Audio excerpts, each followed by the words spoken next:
Ito mga kababayan ko, mga nagpapagamit sa politiko, ang mga buhayang dalawa paa.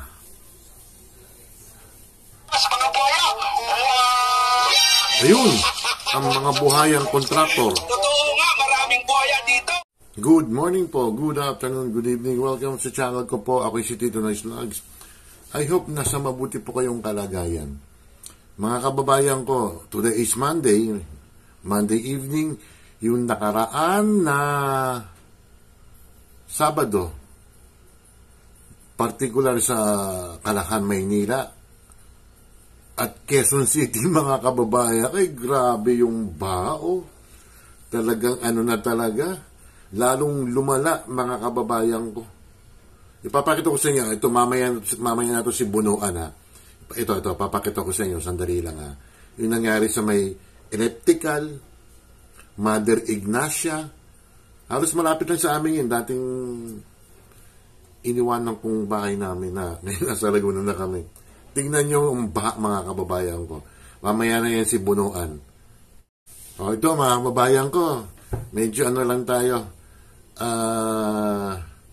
patawan ng konti. May mga Pilipino tayong makuha pang magbiro eh. O ito. Wow! Salamat sa taha! Okay pa kami! Oh. Okay pa kami! Oh, okay pa raw sila. Okay pa!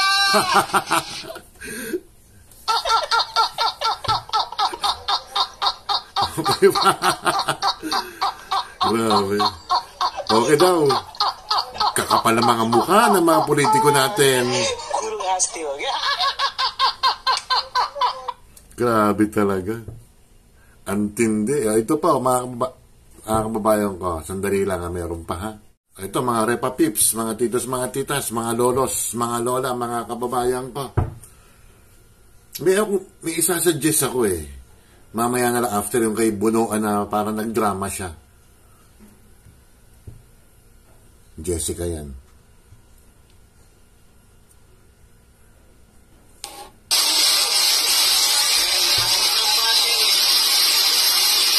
Yung Sabado po yan, andali yung last Saturday po yan, August 30, sa may Mother Ignacia po.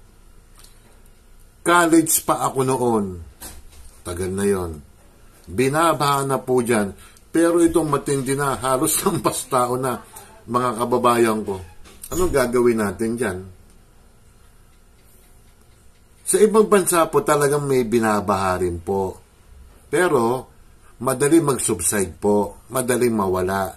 Eh sa atin po, sa bayan natin, particular sa Mega Metro Manila, it will take 30 minutes or an hour.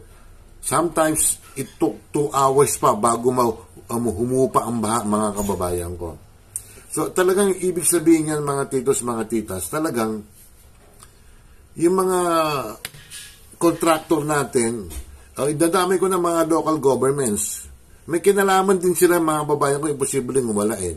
At yung mga ibang politiko natin na nagrekomenda, mga proponents, nasasabihin nila na nagrekomenda lang naman ako eh.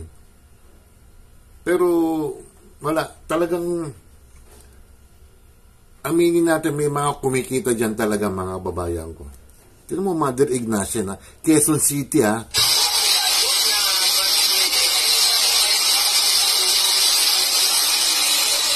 Grabe, no? Urbanized na lugar yan ng Quezon City. Concrete jungle nga tawag dyan, mga kababayan ko. Pero, saan?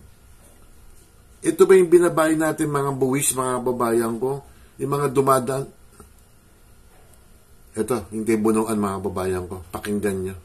O, ito mga titos, mga titas. Pakinggan nyo mabuti. Ang sinabi ni Secretary Bunuan, mga kababayan ko, pagbigyan natin siya. Tingnan natin ha. Po nating lahat ang kalutasan ng problema ito, nakagagawan lang ng ilang sangkot at mga... Anong ilan? Secretary Bunuan, wag muna kaming kengkuyin, Diyos ko.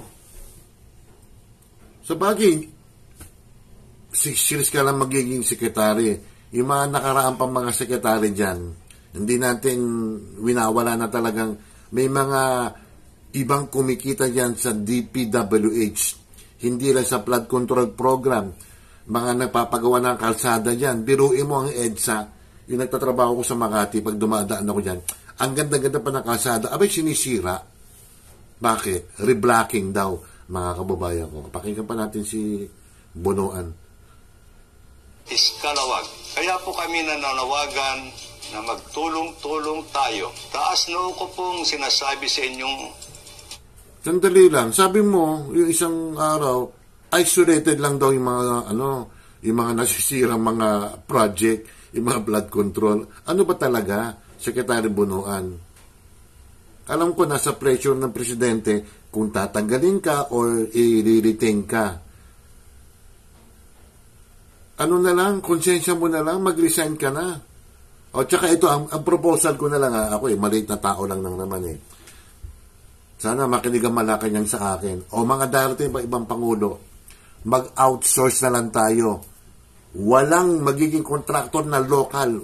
Wala. As in, wala. Banyaga ang kunin natin. Banyaga, ibang bansa. O, sasabihin nyo, China? O, sige, natin, i-cheper natin ng China. European country ang gagawa ng flood control project. O hindi kaya may exemption. Sila Ramon Ang, Manny Pangilinan, mga Subel.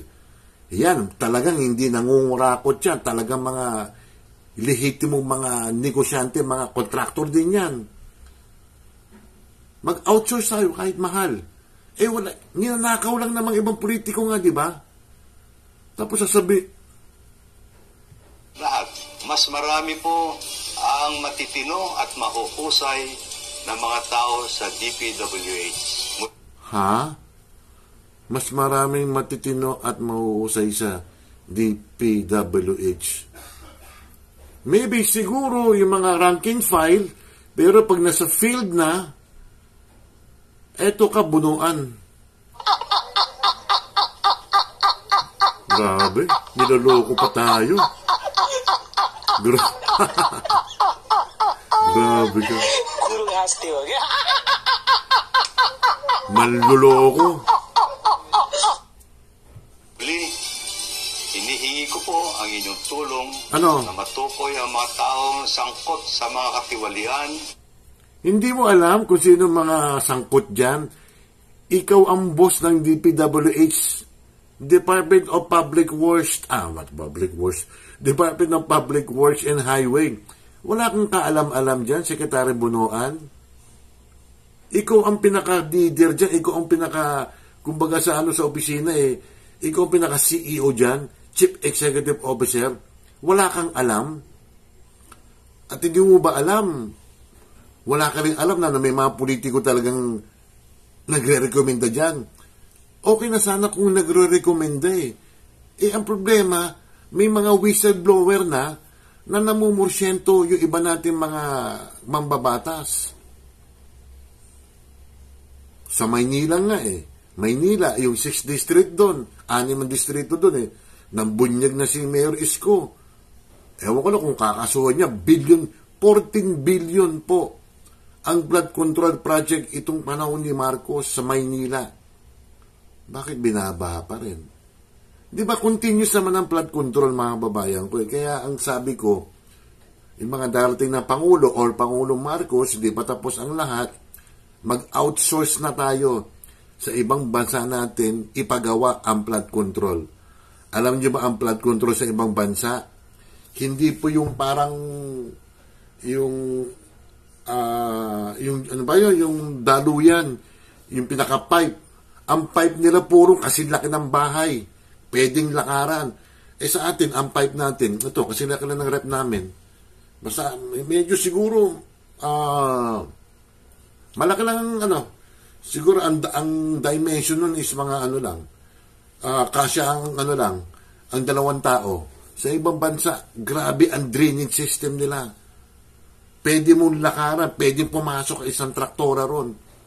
Kasi tinitipid nga natin dahil kinukurakot yung iba nating mga politiko at mga kontraktor din. Sa Lunes, September 1, ngayon Lunes na, nangyari na yung hearing ni Secretary ni Senator Marcoleta. Himayin din natin yun kasi sinugpinan ng Senate yung mga ibang kontraktor na hindi pumunta eh. Yung kontraktor ng SunWest, asa na? Asan ka na? Saldico.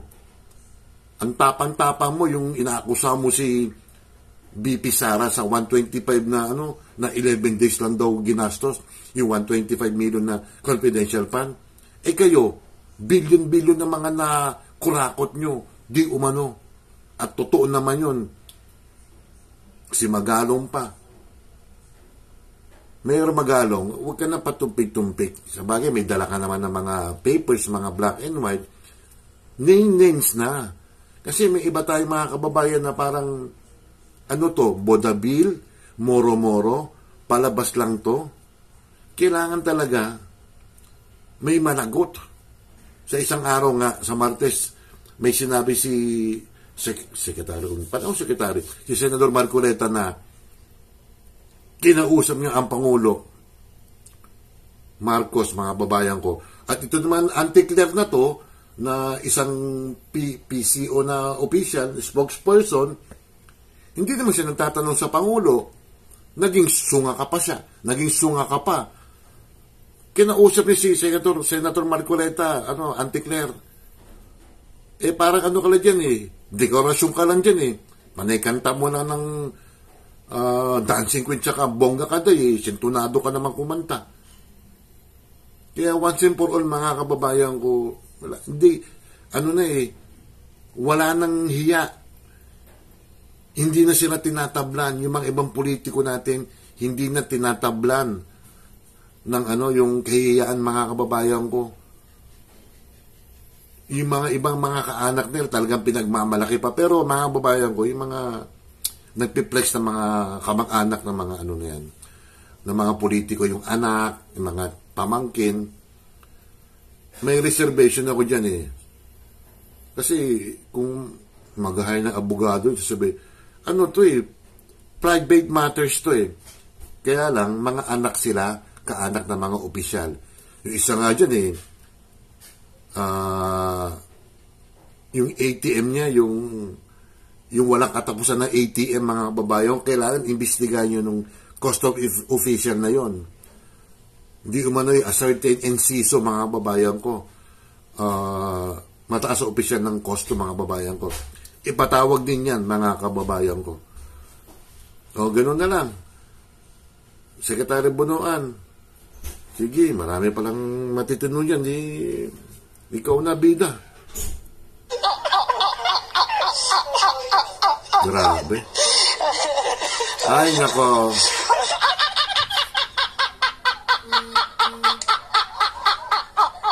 Gusto nyo ba baha? Ito, papakita ko siya, may baha pa. Ito pa. Pati rin to ng Quezon City rin. I think, Mother Ignacia pa rin or Quezon Avenue. Something like that Lalo pong lumala, mga kababayan ko. Si Mayor Joy nga ngayon siya nagsalita lang. Marami rin ng mga kontraktor na hindi kumuha ng permit. Wala naman daw mga project, etc. etc. Ito. Leptospirosis. May, leptospirosis, mga kababayan ko. May isang word pa. Kleptopyrosis. Yung mga politikong nagnanakaw, mga kababayan ko. Nakakagigit talaga. Hindi natin alam kung hanggang kailan talaga ito. Talaga. Kumbaga sa sakit is terminal na. Wala nang lunas, mga kababayan ko. As I said, kung mga ng mga project, mag-outsource na lang tayo sa ibang bansa na lang. Ewan ko lang kung mga ibang politiko dyan papapel pa na mamumursyento pa. Makakapal na talaga ang mga ewan ko. Paki-like, share lang po, paki-subscribe lang po.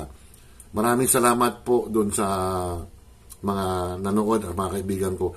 At saka congratulations pala yung kahapon na live stream ni batang-batang Cherry Papoy's Adventure. Congrats, Miss Cherry. Sana nga, nanalo nga ako eh. Hindi ko lang kung nanalo ako kasi kahapon pa yan eh. Hindi mo pwede akong mag-predict eh. Salamat po at mag-ingat po kayo sa baha. Bye!